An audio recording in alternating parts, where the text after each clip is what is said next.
আমরা আসহাবুল কাহফের ঘটনার দিকে দৃষ্টি দিচ্ছি একটু। এই ঘটনাটা বলে আমরা আমাদের খুতবাটা শেষ করবো ইনশাআল্লাহ। এবং শেষে আমি কয়েকটা পয়েন্ট লিখে নিয়ে আসছি, শুধু পয়েন্টগুলো আপনাদেরকে বলবো যে আমার অ্যানালাইসিস এই পয়েন্টগুলো আপনি এখান থেকে শিক্ষা নিতে পারেন। এছাড়াও আরও অনেক শিক্ষা আছে যেটা আপনি রিসার্চ করলে বের করতে পারবেন। একটা সময় ছিল, আজকে থেকে প্রায় ৩-৪ হাজার বছর হবে, সময়টা বড় কথা নয়। একটা রাষ্ট্র ছিল, যে রাষ্ট্রের একজন রাজা ছিলেন, সে রাজার নাম ছিল দাকিয়ানুস। কী নাম ছিল? দাকিয়ানুস। নামটাও কিন্তু কোনো বড় কথা নয়। ঠিক আদম আলাইহিস সালাম কোন ফল খেয়েছেন সেটা যেমন বড় কথা নয়, এই রাজার নামটা বড় কথা নয়। বড় কথা হচ্ছে ওই সভ্যতাটা ছিল গডলেস। ওই সভ্যতাটা ছিল গডলেস, মানে ওই সভ্যতার পড়াশোনা ছিল শিরকি পড়াশোনা, অর্থনীতি ছিল শিরকি অর্থনীতি, রাজনীতি শিরকি রাজনীতি, সামাজিক ব্যভিচার, পাপাচার, জুলুম, আপনার জিনা, মদ, এগুলো দিয়ে ভর্তি ছিল। এক কথায় একটা জাহিলি সভ্যতা। এই সভ্যতার রাজা ছিল দাকিয়ানুস। তো এই সভ্যতার মধ্যে আল্লাহ রাব্বুল আলামিন ওই রাজার রাজ পরিবারের, বা কেউ কেউ বলেছেন সংসদ, যেটা আমরা বুঝি সংসদ ভবন, সংসদ, এই সাংসদদের মধ্যে টপ স্কলার, টপ কোয়ালিটির 9 জনকে আল্লাহ পাকে হেদায়েত দেন। সুবহানাল্লাহ। একটা শিরকি রাষ্ট্র যার মধ্যে সাংসদবৃন্দর মধ্যে, প্রশাসনিক কর্মকর্তার মধ্যে আল্লাহ পাক 9 জন যুবককে হেদায়েত দেন। তারা ছিল যুবক, ইয়াং পিপল। তাদের মাঝে আল্লাহ পাক ঈমান জেলে দেন, তাওহীদের ঈমান আলো জেলে দেন। আর যখন তাওহীদ আসবে তখন আপনার কাছে শিরকে খারাপ মনে হবে। তো স্বভাবতই তাদের কাছে আর ওই সভ্যতাটাকে ভালো মনে হচ্ছিল না। তারা তাদের সাধ্যমতো সেই সমাজটা সংস্কার করার চেষ্টা করছিলেন। এক পর্যায়ে যখন জানাজানি হয়ে গেল যে এরা মুসলিম হয়ে গেছে, তখন সেই রাজা ওদের উপর রাষ্ট্রীয় নির্যাতন ছেড়ে দিল এবং আলটিমেটাম দেওয়া হলো ডেকে, 3 দিন সময় দিলাম, 3 দিনের মধ্যে যদি তোমরা আবার আমাদের ধর্মে ফিরে না আসো তাহলে তোমাদের শিরোচ্ছেদ করা হবে। এখন 9 জন বসে পরামর্শ করছেন কি করা যায়। সংখ্যা নিয়ে একটু মতভেদ আছে, কেউ 7 বলেছেন, কেউ 9। তো তারা চিন্তা করলো যে আমাদের এখানে থাকার পসিবল হচ্ছে না, আমরা আমাদের সাধ্যমতো চেষ্টা করেছি, এখন আমাদের কাছে 2টা অপশন। দেখেন 2টা অপশন। যারা ইসলামের নামে সন্ত্রাসবাদে জড়িয়ে পড়েছেন তাদের প্রতি নসিহা থাকবে। তাদের কাছে 2টা অপশন ছিল, একটা হচ্ছে ওই রাষ্ট্রের বিরুদ্ধে বিদ্রোহ করা, অথবা সেই রাষ্ট্র থেকে চলে যাওয়া। আমি বলে রাখি এই সূরাটা কিন্তু মাক্কি সূরা। যখন রাসূল সাল্লাল্লাহু আলাইহি ওয়াসাল্লাম মক্কায়, এবং মক্কার পরিবেশটাও ঠিক ওই সমাজের মতোই ছিল। মক্কায় 2টা অপশন, এই সাহাবী, গুটি কয়েক সাহাবীকে নিয়ে হয় আবু জাহেলের রাষ্ট্রের বিরুদ্ধে যুদ্ধ করা, অথবা সেখান থেকে হিজরত করা, অন্য কোথাও চলে যাওয়া। আর কোনো অপশন নাই। তো আসহাবুল কাহফের সেম ঘটনা। তারা কি ডিসিশন নিলেন? বিদ্রোহ করলেন। আসহাবুল কাহফ কি যুদ্ধ করলেন রাষ্ট্রের বিরুদ্ধে? ওই তাগুতি রাষ্ট্রের বিরুদ্ধে বা ওই শিরকি রাষ্ট্রের বিরুদ্ধে তারা 9 জন মিলে যুদ্ধ করতে যাননি। তারা সেখান থেকে চলে গেলেন, হিজরত করলেন। হিজরত ইসলামের একটা অবিচ্ছেদ্য অংশ। সামনে প্রচুর হিজরত করতে হবে মুসলিমদেরকে। এরপর যেটা ঘটলো, তারা যাচ্ছিলেন কোন একটা জায়গায়, তারা সেই গুহায় যাচ্ছিলেন না, তারা কোনো একটা জায়গায় যাচ্ছিলেন, মেবি সেই সভ্যতা থেকে অনেক দূরে কোথাও, যেখানে তারা শান্তিতে নিরাপদে দিন পালন করতে পারবেন। এটা ছিল ওদের উদ্দেশ্য। রাত হয়ে গেল, তারা গুহার মধ্যে ঢুকলেন রাত কাটানোর জন্যে, এবং আল্লাহ পাক তাদেরকে ঘুম পাড়িয়ে দিলেন। আপনারা জানেন তারা ঘুম থেকে উঠলেন কত বছর পর? 309 বছর পরে। 300 বছর প্লাস আরও 9 বছর, 309 বছর পর ঘুম থেকে উঠলেন। ক্ষুধার্ত ছিলেন, একজনকে পাঠালেন বাজারে যাও এবং খেয়াল করে দেখবে কোন খাবারটা পবিত্র খাবার। ফুড কনসিয়াসনেস, খাবার যেটা খাচ্ছেন ভালো খাচ্ছেন না খারাপ খাচ্ছেন, এটা কিন্তু প্রাচীন সুন্নাহ। কারণ এই যুগে শেষ জামানায় খাদ্য করাপ্টেড হয়ে যাবে, খাদ্যের মাধ্যমে আপনাকে মেরে ফেলা হবে। বারবার বলছি আসহাবুল কাহফ এবং সূরাতুল কাহফ এটাই হচ্ছে শেষ জামানার সূরা। কিভাবে?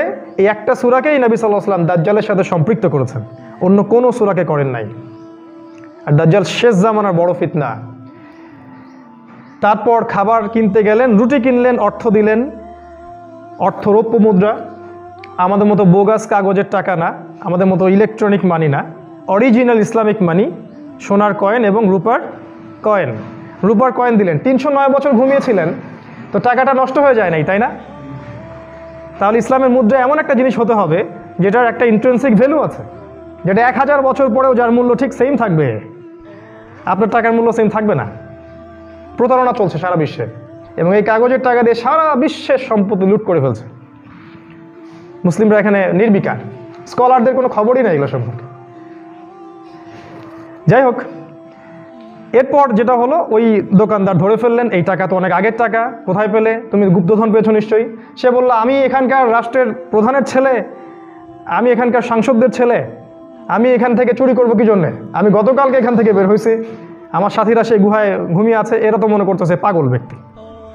তো সেই কয়েনটা নিয়ে তারা দেখলো যে সেই কয়েনে যে বাদশার ছবিটা আছে, এই বাদশার নাম দাকিয়ানুস, যে কিনা আজকে থেকে 300 বছর আগে মৃত্যুবরণ করেছে।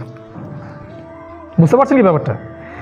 সবাই মিলে তাকে ধরে নিয়ে গেল সেই রাজদরবারের কাছে, এবং সে ব্যক্তি এবার এই রাজদরবারে গিয়ে দেখলো যে এই রাজদরবার তো আমি ছেড়ে আসি নাই, এটা তো নতুন একটা রাজদরবার দেখছি আমি, এই রাস্তা তো আমি চিনছি না, এই বাড়িঘর তো আমি দেখিনি আগে, আমি কি স্বপ্ন দেখছি না, আমি পাগল হয়ে গেছি না, আমার মস্তিষ্ক বিকৃত হয়ে গেছে। তখন সেই বাদশা, এবার যে বাদশাটা ক্ষমতায় ছিল, এই বাদশা এবং তার এই সভ্যতা কিন্তু আল্লাহ বিশ্বাস করত। 300 বছর পার হয়ে গেছে, এই 300 বছর পর এই সভ্যতাটা আল্লাহকে বিশ্বাস করত। তারা শুধু একটা কনসেপ্টে বিশ্বাস করতো না, একটা কনসেপ্টে, সেটা হলো আল্লাহ পাক মৃত্যুর পর আবারও বান্দাদেরকে উঠাবেন, পুনরুত্থিত করবেন, এই রিজারেকশন, এটাতে ওরা বিশ্বাস করতো না। এবং তারা শুনেছিল আজকে থেকে প্রায় 300 বছর আগে 9 জন কি 10 জন যুবক এই এলাকা থেকে চলে গেছে রহস্যজনকভাবে, কেউ ওদেরকে খুঁজে পায়নি। এবার সেই বাদশার সেই বোধোদয় হলো যে তোমরাই কি তারা? তারা বললো, হ্যাঁ আমরাই তারা। তোমাদের বাকি সাথীরা কোথায়? গুহায় আছে, চলো দেখতে যাই, চলুন। এবার সব এলাকার লোকজন মিলে সেই গুহার সামনে গেল, গিয়ে দেখলো হ্যাঁ সেই 9 জন সেখানে ঠিকই আছে, তাদের সাথে একজন কুকুরও আছে।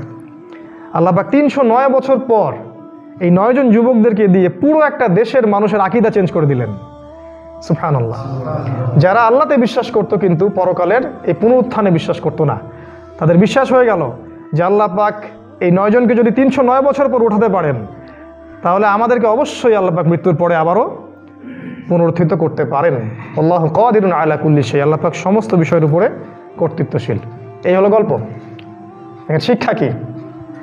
কয়েকটা পয়েন্ট বলে শেষ করছি। 1 নম্বর, শেষ জামানা হবে গডলেস সভ্যতা।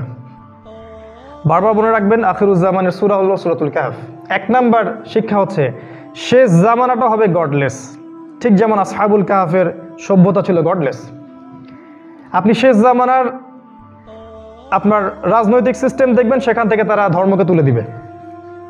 শেষ জামানার অর্থনীতি দেখবেন, সেখানে ধর্মের কোনো বালাই থাকবে না। শেষ জামানার শিক্ষানীতিগুলো দেখবেন, সেখান থেকে ধর্মকে তুলে দেওয়া হবে। শেষ জামানার সামাজিক অবস্থাগুলো দেখবেন, এখান থেকে ধর্মীয় হেদায়েত উঠে যাবে। এমনকি যে গুটি কয়েক মানুষের মধ্যে ধর্মের চেতনা থাকবে, তারাও হবে প্রোটেস্ট্যান্ট ধার্মিক। তারা শুধু নামকা ওয়াস্তে ধর্মকে ধরে রাখবে, কমপ্লিটলি তারা কেউ ধর্মকে ফলো করবে না। এই হলো শেষ জামানার বাস্তবতা। শেষ জামানাটা হবে গডলেস ওয়ার্ল্ড, যেটা এখন এই পশ্চিমা সভ্যতার হাত ধরে সারা পৃথিবীতে এই গডলেস ওয়ার্ল্ড ছড়িয়ে পড়েছে। আর অল্প কিছু মানুষের মধ্যে দিনটা সীমাবদ্ধ আছে, তাদের সংখ্যা নিতান্তই কম, নিতান্তই কম।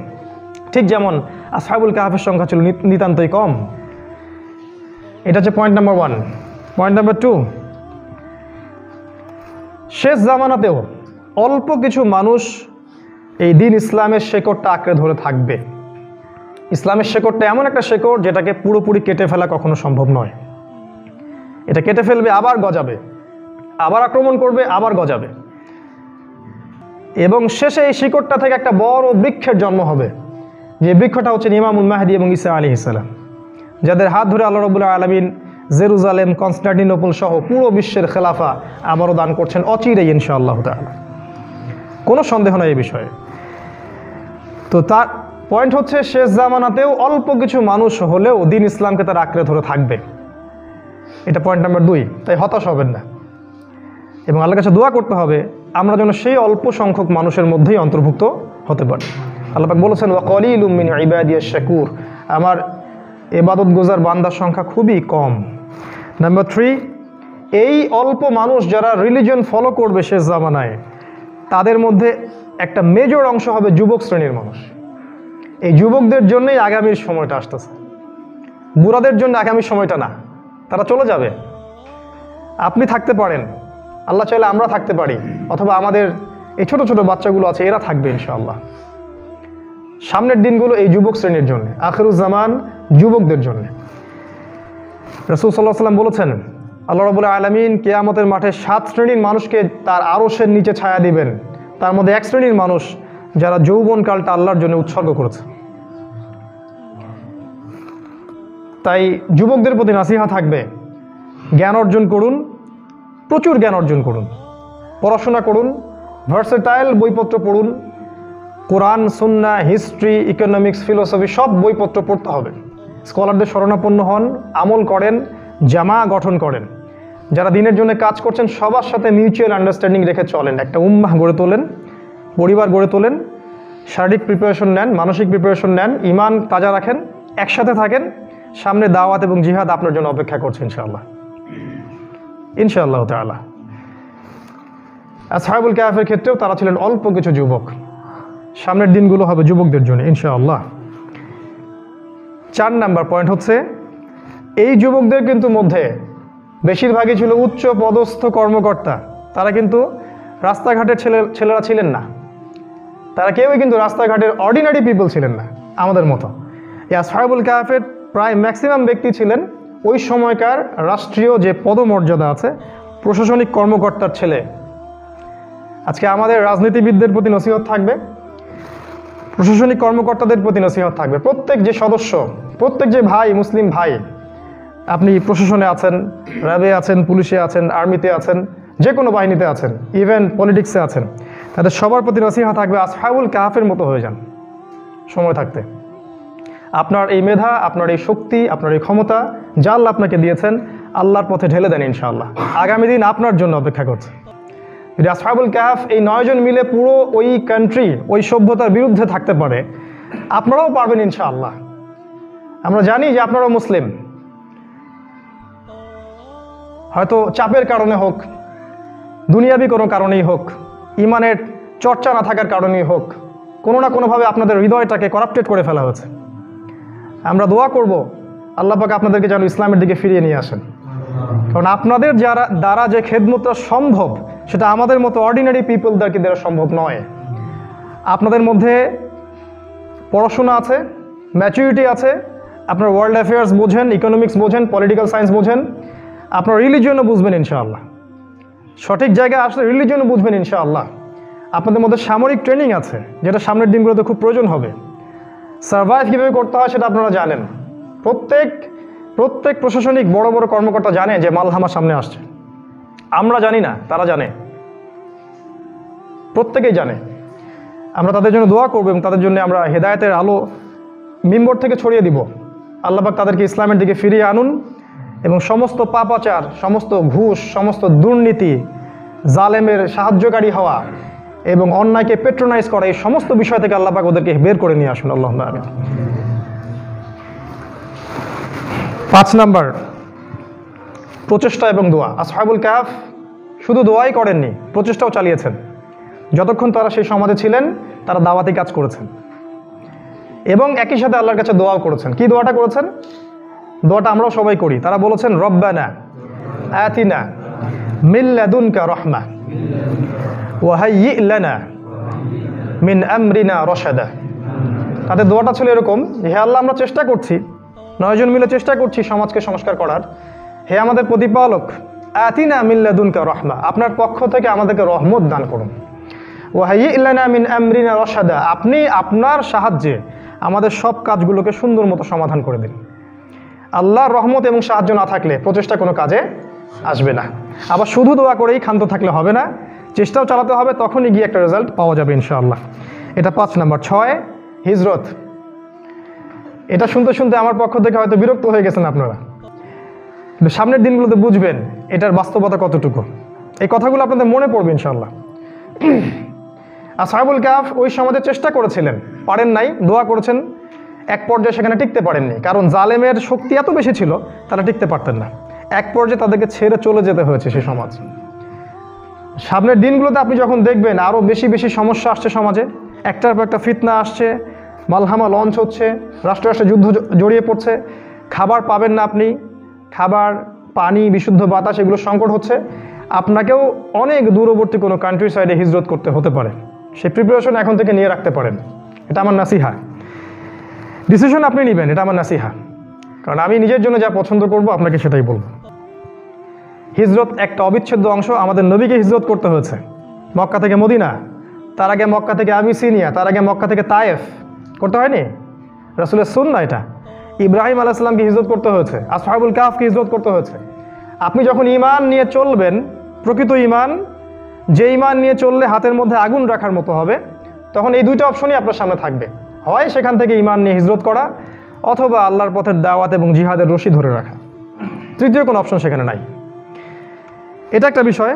একটা হাদিস মনে করিয়ে দিই। রাসূল সাল্লাল্লাহু আলাইহি ওয়াসাল্লাম বলেছেন, শেষ জামানায়, খুব ভালো করে বুঝবেন, শেষ জামানায় একজন মুমিনের জন্য এই ফিতনামুক্ত শহরে থাকা ইম্পসিবল হয়ে যাবে। তখন তার জন্য সবচেয়ে সেরা সম্পদ হবে কিছু বকরি, কিছু গাভীর পাল, কিছু জমি, কিছু সোনা এবং রূপা। এইগুলো নিয়ে সে হিজরত করবে প্রত্যন্ত পাহাড়ি অঞ্চলে। এটা নবীজির হাদিস। তিনি জানতেন সামনে এরকম একটা অবস্থা হবে, এই জন্যই তো হাদিসগুলো বলে গেছেন। এই সময়গুলো সামনে আসবে। আল্লাহ পাক আমাদেরকে প্রস্তুতি নেওয়ার তৌফিক দান করুন, আল্লাহুম্মা আমিন। 7 নাম্বার, আল্লাহর সাহায্য, মুজিজা। দেখুন, যখন আপনি আল্লাহ পাকের পথে আসবেন পরিপূর্ণভাবে, আল্লাহ পাকের উপর দায়িত্ব হচ্ছে আপনাকে সাহায্য করা। আসহাবুল কাহফ যখন আল্লাহর পথে চলে আসছে তাওহীদের সাক্ষী দিয়ে, আল্লাহ পাক তাদের জন্য তার পথকে প্রশস্ত করে দিয়েছেন। 309 বছর ঘুম পাড়িয়ে রেখেছেন নিশ্চিন্তে। এদিকে সমাজ ধ্বংস হয়ে যাচ্ছে, কিন্তু তারা নিশ্চিন্তে ঘুমিয়ে আছেন। খেয়াল করেছেন? কোনো টেনশন নাই, তারা ঘুমিয়ে আছে। এবং ওই অল্প কিছু মানুষকে দিয়ে আল্লাহ পাক কিয়ামত পর্যন্ত মানুষদেরকে হেদায়েত দিয়ে দিলেন যে কিয়ামত অবশ্যই হবে, পুনরুত্থান অবশ্যই হবে। কিয়ামত পর্যন্ত যতদিন কোরআন থাকবে ততদিন পর্যন্ত মানুষ এদের গল্প পড়তে থাকবে। প্রতি শুক্রবারেই অসংখ্য মুসলিম এই গল্পটা পড়বে, অথচ তারা কিন্তু জানেই না যে তাদেরকে নিয়ে কোরআনে এরকম আয়াত নাজিল করা হয়েছে। আল্লাহ সাহায্য আসবে ইনশাআল্লাহ যখন আপনি হকের পথে থাকবেন।